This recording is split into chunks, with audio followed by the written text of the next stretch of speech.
देखिए, आज की जो वीडियो होगी यकीनन बहुत ही ज़्यादा इंटरेस्टिंग वीडियो होने वाली है, क्योंकि आज की इस वीडियो में हम इस पॉइंट को कवर करने वाले हैं कि भाई शॉर्ट ड्यूरेशन में इक्विटी के अंदर आपको रिटर्न्स बनेंगे या नहीं बनेंगे, इसकी तो गारंटी नहीं है।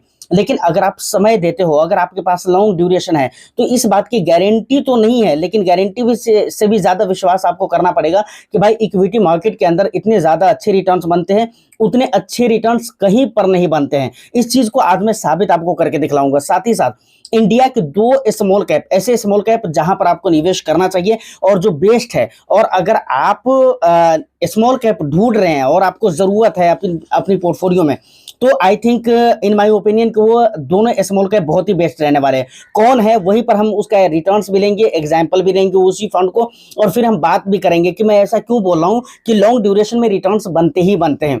तो ऑफ कोर्स वीडियो बहुत ज्यादा इंटरेस्टिंग होगी, बस एक लाइक कर दीजिए, शेयर कर दीजिए। चैनल को अगर अभी तक आपने सब्सक्राइब नहीं किया है तो चैनल को भी जरूर सब्सक्राइब करें, क्योंकि आपको पता है कि भाई सिर्फ हम कंटेंट नहीं बल्कि बिलीव भी देते हैं, इसलिए आपके लिए बी फाइनेंसर एक बेस्ट चॉइस हो सकता है।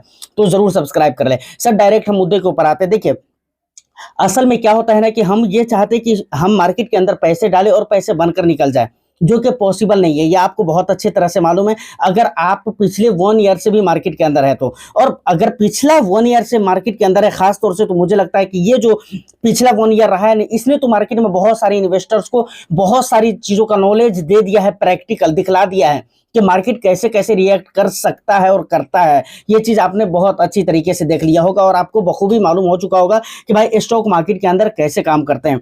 अब देखिए, हो सकता है ऐसा भी कि अगर फर्स्ट टाइम अगर आप आए होंगे स्टॉक मार्केट या फिर म्यूचुअल फंड के अंदर, तो हो सकता है आपको बुरा भी लगा हो और आपको ऐसा लग रहा होगा कि भाई मार्केट के अंदर पैसे तो बनते ही नहीं है, बस ऐसे ही लोग बात करते हैं। लेकिन जो लोग पिछले 5 साल से हैं, उनको इस बात से कोई नहीं हटा सकता है कि भाई मार्केट के अंदर रिटर्न्स बनते हैं और अच्छे और तगड़े रिटर्न्स बनते हैं। क्योंकि अभी आप देखेंगे कई सारे ऐसे स्मॉल कैप हैं जहां पर आप देखेंगे तो आपको पता चलेगा कि भाई उनके रिटर्न्स नेगेटिव है, लेकिन पिछले 5 ईयर्स का रिटर्न्स जब आप देखेंगे ना, तो वहां पर 25% 20% से तो ऊपर का रिटर्न्स आपको मिलेगा ही मिलेगा। अगर वो फंड 5 साल पुराना है, और चलिए फंड को छोड़ दीजिए, उसका जो भी इंडेक्स है ना, उस इंडेक्स का रिटर्न्स आप देख लीजिएगा तो आपको 20% से ऊपर का रिटर्न्स आपको मिलेगा, गारंटी के साथ मैं आपको कहता हूं। आप चेकआउट कर सकते हैं, नेट का जमाना है, ऐसा तो नहीं कि मैं अपने मन से मिलाकर बोल रहा हूं, आप इसको चेकआउट कर सकते हैं। तो 20% का रिटर्न्स आपको मिलेगा, कम से कम 20% से ऊपर का रिटर्न्स आपको दिखेगा। अब मेरे को यह बताइए कि इतना अच्छा खासा रिटर्न्स कहां मिलता है। ठीक है, रियल एस्टेट वगैरह है, अगर आपने बहुत पैसा रख रखा हुआ है तो रियल एस्टेट वगैरह में निवेश करें तो वहां पर भी अच्छे रिटर्न्स मिलते हैं, मैं ये नहीं कहता हूं। लेकिन रियल एस्टेट के अंदर निवेश करना मुझे नहीं लगता है कि बहुत कम पैसे से सही रहता है, ठीक है ना। जितना कि इक्विटी मार्केट सही रहता है उतना सही तो नहीं रहता है। तो ये तमाम तर बातें क्लियर हो गई। अब चलिए, दो फंड हैं इंडिया के, दोनों ही बेस्ट हैं।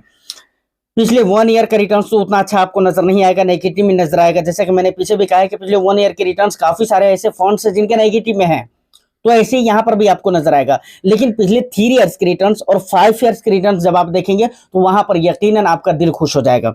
ठीक है, उस फंड को हम देख लेते हैं कौन कौन से फंड है, उसके बाद फिर हम आगे की बातें करते हैं। तो फाइनली हम अपनी मेन स्क्रीन के ऊपर आ चुके हैं। यहाँ पर दो फंड आपको नजर आ रहे होंगे। सबसे पहले नंबर पे आ जाता है निप्पॉन इंडिया है, Nippon India small cap fund है, और दूसरे नंबर पे आ जाता है टाटा स्मॉल कैप फंड। समझ रहे हैं ना।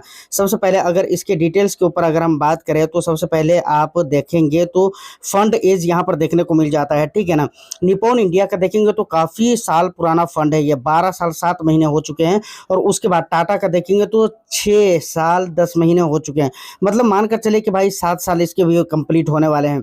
उसके बाद फंड साइज अगर देखेंगे तो स्मॉल कैप होने के नाते अगर इसको देख रहे हैं तो भाई काफी बड़ा फंड साइज हो चुका है Nippon India small cap fund का। यहाँ पर आप देख सकते हैं 65,922 करोड़ का फंड साइज देखने को मिल जाता है। टाटा का अगर देखें तो बहुत बड़ा फंड साइज नहीं है, तो यहाँ पर अपॉर्चुनिटी भी है। अपॉर्चुनिटी क्यों है? इसलिए है क्योंकि फंड साइज बहुत बड़ा भी नहीं है, क्योंकि बहुत सारे लोग ऐसा मानकर चलते हैं कि भाई अगर फंड साइज बहुत बड़ा हो जाए तो वहाँ पर परफॉर्म थोड़ा स्लो हो जाता है। लेकिन मुझे तो अभी किसी भी फंड में ऐसा देखने को नहीं मिला है कि भाई फंड साइज होने की वजह से वहाँ पर परफॉर्म स्लो हो गया हो, ठीक है। खैर वो बात की बात है। तो यहाँ पर अगर आप फंड साइज देखेंगे तो 11,576 करोड़ का फंड साइज आपको देखने को मिल जाएगा। उसके बाद अगर आप देखेंगे तो यहाँ पर रिटर्न शो हो रहे हैं, ठीक है ना। निप्पॉन का देखेंगे तो पिछले 3 मंथ्स में माइनस जा रहा है, 1.15% का माइनस दिखला रहा है, जबकि यहाँ पर पॉजिटिव में जा रहा है, 0.7% की पॉजिटिविटी है। पिछले 6 महीनों में देखे तो भाई गजबे रिटर्न्स बना कर दिया है, ठीक है ना। और आप देख सकते हैं यहाँ पर 18% का रिटर्न है, यहाँ पर 17% का रिटर्न है। उसके बाद पिछले 1 ईयर के रिटर्न देखेंगे तो भाई बहुत नेगेटिव में जा रहा है, बहुत ज्यादा नेगेटिव में। मतलब आप देखें निप्पॉन इंडिया का देखेंगे तो 7.7% के माइनस में जा रहा है, और यहाँ पर टाटा में देखेंगे तो 5.57% के माइनस में जा रहा है। तो देखिए यहाँ पर ये कोई बहुत बड़ी ताज्जुब की बात नहीं, क्योंकि ये हम पहले से भी जान रहे हैं कि भाई पिछले 1 ईयर का जो रिटर्न्स रहा है बहुत ही अच्छा नहीं रहा है। और इसीलिए मैंने इससे पहले भी आपको कहा कि भाई पिछले 1 ईयर का रिटर्न्स देखेंगे तो स्टॉक मार्केट और म्यूचुअल फंड आपको अच्छा नहीं लगेगा, ठीक है ना। उसके बाद पिछले 3 ईयर्स में देखेंगे तो 23% का रिटर्न्स दिया है, 23.16%, मतलब 16% का रिटर्न्स दिया है। उसके बाद यहाँ पर टाटा में देखेंगे तो 22.51% का रिटर्न्स दिया है। पिछले 5 ईयर्स में देखेंगे तो यहाँ पर 33.4% का रिटर्न्स दिया है, और यहाँ पर 31.89% का रिटर्न्स दिया है, जो कि एक बेटर रिटर्न्स माना जा सकता है पिछले 5 ईयर्स में। और इसके ऊपर हम आगे भी बात करेंगे, ठीक है ना। उसके बाद यहाँ पर रिस्क रेशियोज वगैरह देखने को मिल जाते हैं, तो वो चीजें आप रीड कर सकते हो। उसके बाद टॉप 3 सेक्टर्स है, तो यहाँ पर आप देख सकते हैं सबसे पहले नंबर पे आ जाता है निप्पॉन का, देखें तो कैपिटल गुड्स है, दूसरे नंबर पे फाइनेंशियल है, तीसरे नंबर पे सर्विसेज है। यहाँ पर अगर देखेंगे टाटा में तो यहाँ पर सबसे पहले नंबर पे सर्विसेज है, जिसमें बहुत ज्यादा एलोकेशन करके रखा हुआ है। उसके बाद दूसरे नंबर पे केमिकल्स है, और तीसरे नंबर पे मेटल एंड मीनिंग है, ठीक है ना।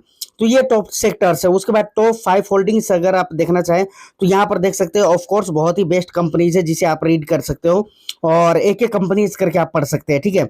अब यहाँ पर एक बहुत जरूरी बात आती है कि भाई किसका कितना इक्विटी का पोर्शन है, वो यहाँ पर आपको पता चलेगा। निप्पॉन की अगर बात करें तो ये अपने एयूएम का 95.76% पैसे कहाँ पर निवेश कर रहा है, इक्विटी के अंदर निवेश कर रहा है। वहीं पर अगर टाटा की बात करें तो 90.28% पैसे इक्विटी के अंदर जा रहा है, ठीक है। डेट के अंदर क्या पोर्शन है वो आप देख सकते हैं। उसके बाद सबसे एक मेन चीज आती है क्या, एक्सपेंस रेशियो, ठीक है ना। एक्सपेंस रेशियो बहुत इंपॉर्टेंट है, बिकॉज ये आपके रिटर्न्स में से कम दिखते हैं, मतलब आपके रिटर्न्स में से आपके फायदे में से काट लिए जाते हैं एक्सपेंस रेशियो, और ये खर्चे होते हैं, तो इसका देखना बहुत ही जरूरी है। एक्सपेंस रेशियो अगर निप्पॉन का देखेंगे तो 0.64% का दिखता है, और वहीं पर अगर टाटा में देखेंगे तो 0.33% का एक्सपेंस आपको यहाँ पर देखने को मिल जाता है। तो देखिए फाइनली यहाँ तक जो भी इंपॉर्टेंट बातें थी वो मैंने आपको बता दिया। उसके बाद लॉक इन पीरियड कोई भी नहीं हो। उसके बाद निफ्टी स्मॉल कैप वगैरह जो इसका इंडेक्स वगैरह वो सारी चीजें यहाँ पर आप देख सकते हैं। दोनों ही के अंदर फिलहाल सिर्फ आप एसआईपी ही कर सकते हैं, लमसम वगैरह नहीं कर सकते। फिलहाल तो दोनों में लमसम वगैरह बंद कर दिया गया है, ठीक है।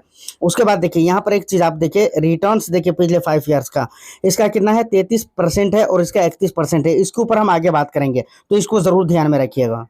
देखिए तो यहाँ पर आपने फंड के जो भी डिटेल्स है वो आपने देख लिया। अब यहाँ पर 2 फायदा हुआ। सबसे पहला फायदा तो ये हो गया है कि फंड का ओवरऑल आप मोटे मोटे तौर पर रिव्यू भी आपने देख लिया, और मैक्सिमम चीजों को देख लिया कि फंड के बारे में कहाँ पर क्या कितना एक्सपेंस रेशियो है, इक्विटी के अंदर एक्सपोजर क्या है, स्टॉक होल्डिंग्स वगैरह में क्या क्या है, किस तरह के फंड्स है। उसके बाद सेक्टर वाइज अगर देखें तो किस तरह के सेक्टर के अंदर ये अपने पैसों को निवेश कर रहा है, इन सारी चीज़ों को आपने देख लिया। दूसरी बात जो आपने देखा है वो ये आपने देखा है कि मैंने शुरू में ही कहा था कि पिछले 5 ईयर्स का रिटर्न्स आपने देखा कि 33% 31% का रिटर्न्स है, समझ रहे हैं ना। और इसका दोनों स्कीम का जो भी बेंचमार्क है ना, उसका भी रिटर्न्स अगर आप देखेंगे तो मुझे लगता है कि 20 से 25% का नीचे का रिटर्न्स आपको शो नहीं करेगा, समझ रहे हैं ना। उससे ऊपर का रिटर्न्स तो आपको दिख सकता है, लेकिन उससे नीचे किया 20% से नीचे हुआ ऐसा तो मुझे लग ही नहीं रहा है, समझ रहे हैं ना। तो ये 2 फायदे हुए, यहाँ पर दोनों बातें आपको समझ में आ गई।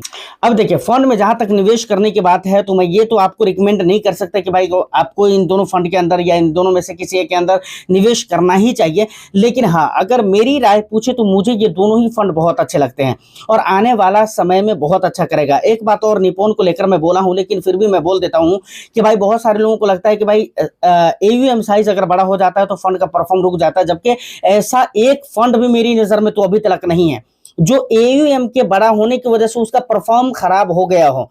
हाँ, कोई दूसरे रीजन हो, दूसरे कारण हो तो वहां पर अलग बात है, वहां पर फंड के परफॉर्म खराब हो जाते हैं। जैसे कि आपके सामने अभी हाल ही फिलहाल में एक एग्जांपल होगा बहुत अच्छे तरीके से, एक्सिस स्मॉल कैप, समझ रहे हैं ना। फ्रंट रनिंग की वजह से वहां पर उसके परफॉर्म बहुत ज्यादा मतलब इम्पेक्ट हुए थे। उसके बाद अगर हम बात करें तो कॉन्ट स्मॉल कैप के उसके परफॉर्म देखे, और कॉन्ट के मैक्सिमम फंड्स के परफॉर्म देखे तो बहुत ज्यादा इंपैक्ट हुए थे। क्यों?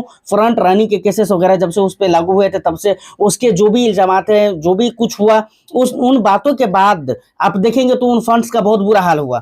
तो ऐसा होता है कि फंड साइज छोटा हो या बड़ा हो, कोई दूसरा रीजन क्रिएट हो जाए तो परफॉर्म खराब हो सकता है, लेकिन फंड साइज बड़ा होने से परफॉर्म खराब नहीं होता है। और मेरी नज़र में ऐसा कोई फंड भी नहीं है। अगर आपकी नज़र में है तो आप मुझे जानकारी की नियत से ज़रूर शेयर करिएगा, नाम बताइएगा, ताकि मैं भी देख लूँ, मेरी भी जानकारी में वो बातें आ जाए। ठीक है, उम्मीद करता हूँ कि वीडियो और इन्फॉर्मेशन आपको अच्छी लगी हो तो बस एक लाइक कर दीजिए, शेयर कर दीजिए। चैनल को अगर अभी तक आपने सब्सक्राइब नहीं किया तो चैनल को भी जरूर सब्सक्राइब कर लें।